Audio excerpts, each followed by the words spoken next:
ham ok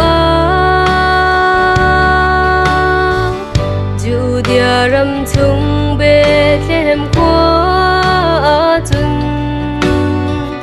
Cần khâm tu Christu a thuốc dâng Ô cần hà thắng mi lê lom nạc ni sung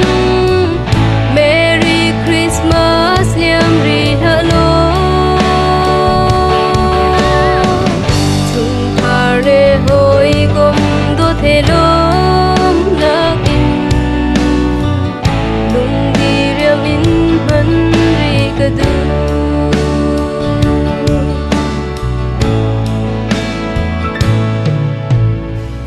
Hôi đô chung zal nun akan châu nak na Pha pa ngay chun te bekan si Cho rol kuang a thim ha mo van bui pha Van par do lei a par jang Ô cần hà thắng mi lê lom nạc ni sung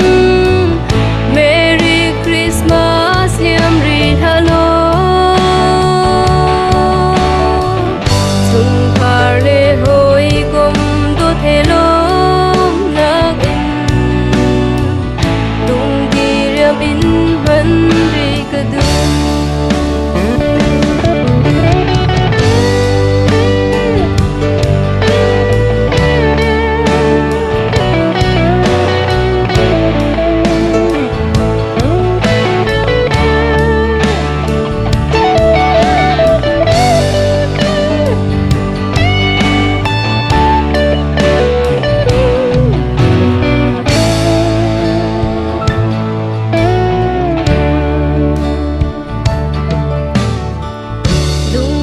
Thấy ngay chia in dần khung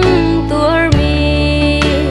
Si phạc ngạc ra mấy nung hay ba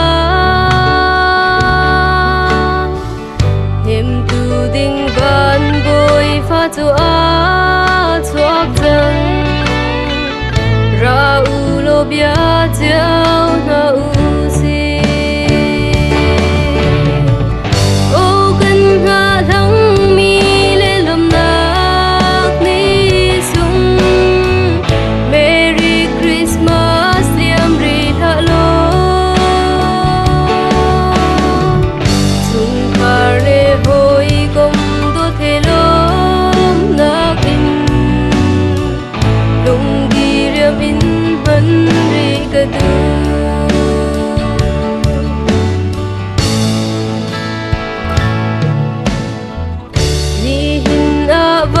Siang pasang a thuốc dâng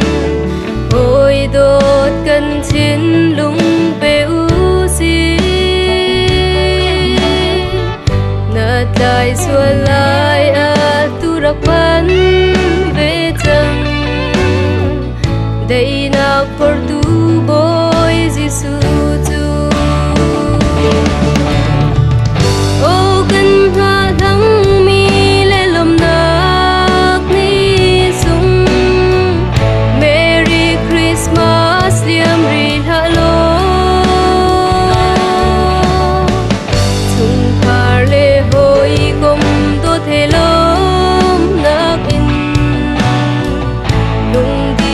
min hân ri